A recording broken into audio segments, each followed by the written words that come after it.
Mga kababayan, anak ni Congressman Benny Abante, mga kababayan, na si Princess Abante, bumanat dito kay Pulong. Mga kababayan, talagang diretsahan. Wala pong kapreno-preno, manahimik ka, wag ang sausawero, sabi niya kay Pulong, mga kababayan. Banat pa nito. Kung hindi dahil sa tatay mo, baka kahit kagawad, hindi ka daw mananalo. Wow! Matindi to, mga kababayan.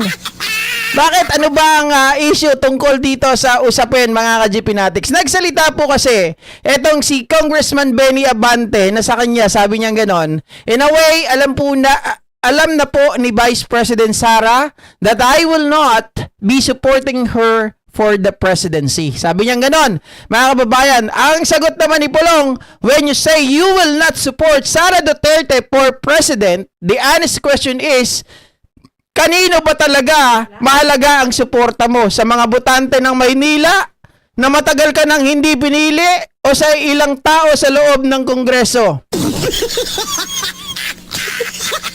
Ayan ang sagot, mga kababayan, ni Pulong. Sumagot naman ngayon etong si Princess Abante, mga kababayan. Sabi niya ganon, huwag kang sumausaw. Yung walang nagawa, pumasok ka muna at magtrabaho. Huwag puro absent at kapit lang sa apelyedo. Diretsahan. Sabi niya, kung hindi ka anak ng Tatay Diggs, baka kahit barangay kagawad, hindi ka mananalo. Oh, ayan, mga ka-GPnatics. Matindi rin tong si Princess Abante, no? Talagang walang ka gatol-gatol na pumapatol, mga kababayan. Nakalain niyo yun?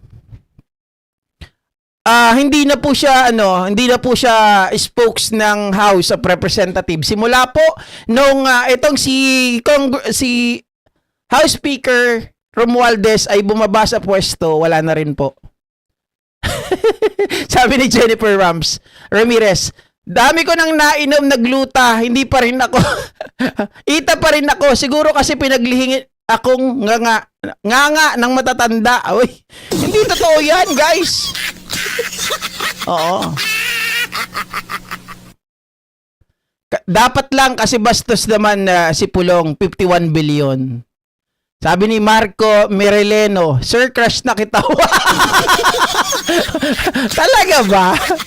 Salamat sa mga humahanga dyan, Marco, huy, lalaki ka, ikaw talaga. Yan katapat sa mga bastos na tulad nila, sabi ni Ma'am Ladynet. Tama nga naman, Ma'am Ladynet, no? Bakit? Ang lahat naman talaga tayo, may karapatan tayong mamili ng ating, tawag dito, ng ating magiging pinuno. 'Di ba? Mga ka-GPnatics, kung sila po ay nagpapahayag ng kanilang masasabi natin damdamin, 'di ba? Yun ang nakikita nila 'Di ba? There's nothing we can do about that. Mga kababayan. Besides, tayo po, mga kababayan, ay nakatira sa Pilipinas. Ang ibig sabihin noon, may demokrasya tayo. 'Di ba? May freedom tayo to choose whoever leader that we wanted to be. Mga kababayan, bakit ganun si Pulong? 'Di ba? Ano to, takutan? Oh? Hindi ba, wala bang karapatan ng isang tao, ang isang kongresista to choose, mga kababayan, yung kanyang iboboto? Anak ng tinapa naman,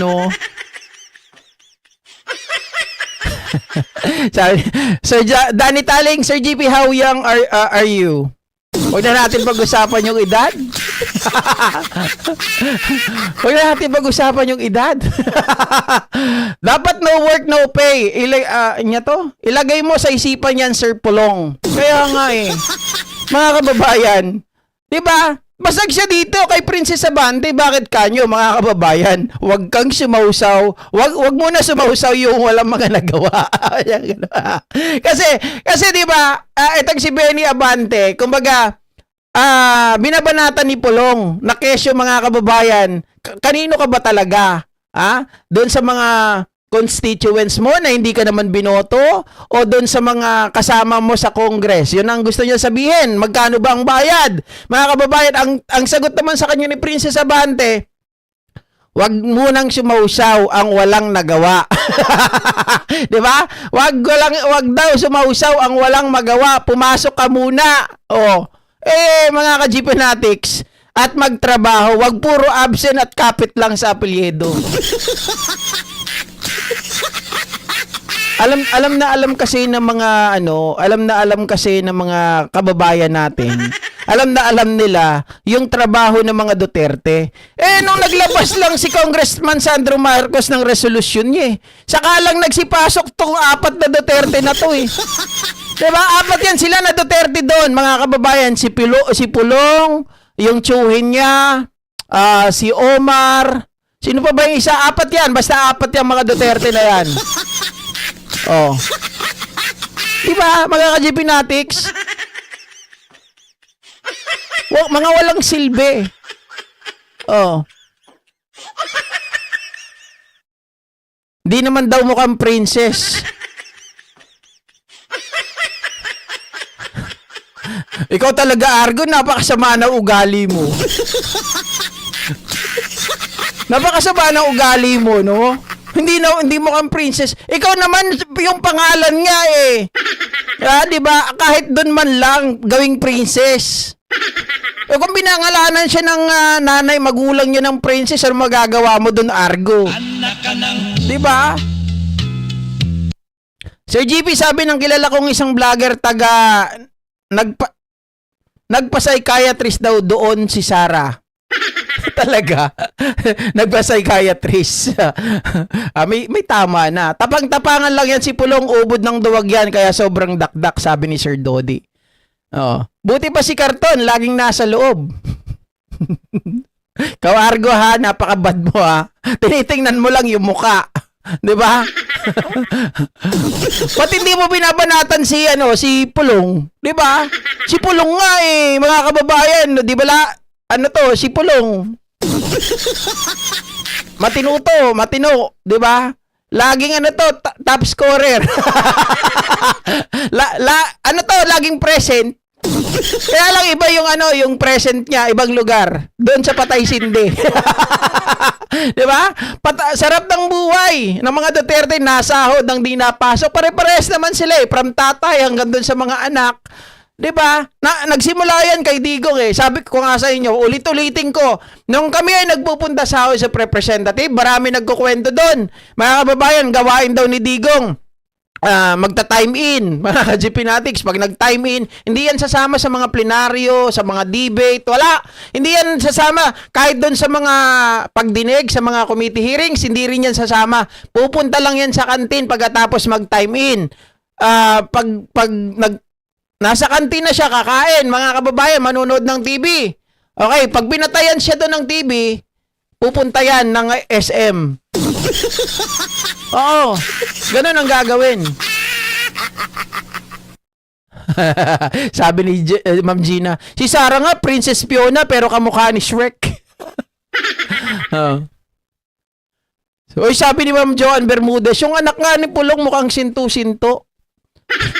Sino doon? Sino yung anak niya? Kasi yung babae, maganda. Si Isabel. Hanga ako doon, guys. Kasi yung nagsasabi ng totoo. 'Di ba? Nung sinabi niya ng lolo niya sa kanya na he's good, 'di ba? He's fine. Okay na sa kanya, wag na siyang idamay sa mundo ng politika. Mga kababayan, sinabi niya yung totoo. 'Yun ang sinabi ng lolo niya. Pero yung iba, siguro nga sinto-sinto. Sabi ni Jennifer, GP, basta DDS masama ugali, charot. Si Argo, pakalat-kalat sa BBM Vlogger. Hindi, friend ko yan si Argo. Kahit na ganyan yan, guys, hindi naman nagmumura yan. Talagang mapang-inis lang talaga yan. Alisan mo yan ng bodyguard. Duwag yan, sabi ni Sambong. 'Di ba? Piling hawak nilang Pilipinas. Dami ko nga nakita na picture ni Ding Dong, kunwari endorser ni BP, sabi ni Barako. Yun ay puro fake news po, mga kababayan. Isama nyo pati ang BP na hindi pumapasok. Ayan, isa pa. Mga kababayan, maaring itong si Benny Abante, nakita niya talaga na hindi worth it si BP Sara Duterte na gawing Pangulo kaya hindi niya po susuportahan. Katulad mo nga rin yun di ba? Hindi pumapasok, di nagtatrabaho, lakwatsa ng lakwatsa. Oh. Hi, Ma'am Lilian Robrera. Sabi ni Ma'am Iris, Argo, sa mata mo hindi siya princess pero sa family nila princess siya at wala kang paki doon. Kaya nga, 'di ba Ma'am Irish? Oh. 'Yun ang ano nila Yun ang kagustuhan nila, love nila 'yun. Alam mo ang isang pamilya Argo, kahit na napakapangit ng anak mo. Sa totoo lang, gandang-ganda ka pa rin diyan. Hindi mo sasabihin pangit ang anak mo. 'Di ba? Mga kababayan, kaya ngayon minsan yung mga anak sabi ni mama, maganda daw ako. Sabi ni mama, ni papa, gwapo daw ako. Kahit na napakapangit mo, 'di ba? Hindi na sasabihin na magulang mo 'yun. Kasi sino bang magulang, mga kababayan, na paiiyakin ka? Syempre hindi nila sasabihin 'yun. Ikaw Argo, sinabihan ka ba pangit ka ng nanay mo, ng tatay mo? 'Di ba masakit sa dibdib?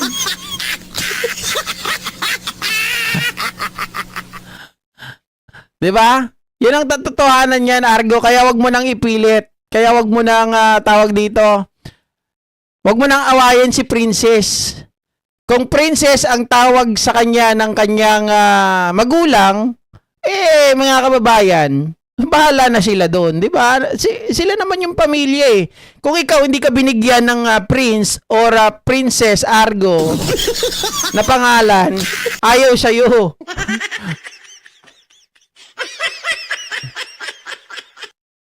Kahit si Jam Magno nga, di niya susuportahan. Panoorin mo, Sir GP, kung paano niya binutata. Kasi nga, mga kababayan, si Jam Magno, ang gusto niya lang, naging amo niya si Tandang Digong Pero si Sara, ayaw talaga nila kasi nga, spoiled. Spoiled brat talaga. At mga pasaway. Ayon din kay Montulpo, di ba? Iba talaga yung mga ugali ng mga yan. Kasi nga, mga kababayan, parang lumaki sila sa layaw tapos broken family pa. 'Di ba? May sari-sariling mga desisyon, hindi sumusunod sa magulang. Kita mo nga itong si Baste. Bago tumakbo si Duterte bilang mayor ng Davao, pinagmumura niya pa yung tatay niya. Di umano ayon dito kay Pebbles Talakera. Kasi ayaw pumayag ni Digong. Sabi niya, matanda na ako. Wag na ako, ikaw na lang, kayang-kaya mo yan. Sabi daw sa kanya, PI ka. Matanda ka, wala kang silbi. Ayaw mo ba na manatili tayo dito sa Davao? Sabi raw sa kanya. Sabi ni Lady Net, true yan, tatay ko lang may sabi maganda ko at mana daw ako sa kanya. Bakit nagsabi ng nanay ko, kamukha ko tatay ko, kaya pangit daw ako? Binibiro lang kayo ng nanay nyo, kayo naman nun. O baka naman galit kasi yung nanay mo sa tatay mo. O kaya may tampuhan sila, 'di ba? Kaya pag naiinis siya, o kaya naman baka naglilihi yung nanay mo, talin, 'di ba? Kaya pinaglilihan yung tatay mo. Kaya pag nakikita ka, ayaw kita makita. Sabi niya ganoon, ayaw ko makita yung tatay mo. Nakikita ka.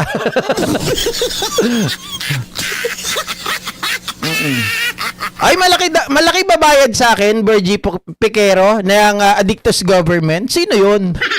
May ebidensya ka ba? Na ako ay binabayaran? Diyos ko. Ako kahit mababa lang yung kita ko dito sa YT dahil bumaba yung views ko, okay lang sa akin. Nakikita mo ba ako? Meron ka bang ebidensya? Sino magsasabi sa akin na bayaran ako? Sige nga, pakita mo ang ebidensya mo na ako ay binabayaran. Nandito nga lang ako sa bahay, Diyos ko, binabayaran. Ay, nako. Aanhin mo ang gwapo. Gwapa, poisonous naman ang loob, sabi ni Dominador Daldal. Dadal. Tsaka never ko pa silang narinig, silang mga anak na tawaging papa, tatay o daddy man lang si Digong. Ikaw, GP, narinig mo pa? Hindi. Hindi. Wala. Ano ba yung tawag nila sa tatay nila? May narinig na rin ako, pero iba yung tawag nila. Iba. Dapat lahat daw ng DDS ilagay sa baol para hindi na makapanggulo. Kaya lang mga kababayan, yung mga DDS na yan, talagang ano eh, 'di ba? Hindi mo na mapigilan dahil nga siguro sa pera. Hmm. Okay. Yan mga kababayan ha, maraming salamat po muli sa inyong lahat at magandang umaga. Mag-ingat po kayo mga ka-GP Natics at syempre enjoy po ang inyong weekend mga kababayan with your families. Sa lahat po ng mga ka-GP Natics natin na nasa abroad. Thank you so much. Enjoy din po kayo mga ka-GP Natics. Salamat sa lahat ng mga nagtatago dyan sa inyong mga banyo para lang makinig mga kababayan ng live ni GP. Thank you. I appreciate it a lot. Mga kababayan, thank you so much po sa lahat ng mga nag-like, sa lahat po mga ka-GP Natics nang hindi pa po nakakapag-subscribe sa ating channel. Thank you so much. Bye-bye guys. See you. Bye-bye. Oo, tapos na po. Nabitin ba kayo? Grabe naman oh. Nag-enjoy kayo ngayon ha. Oh. Kaya salamat po muli sa inyong lahat. Bye-bye guys.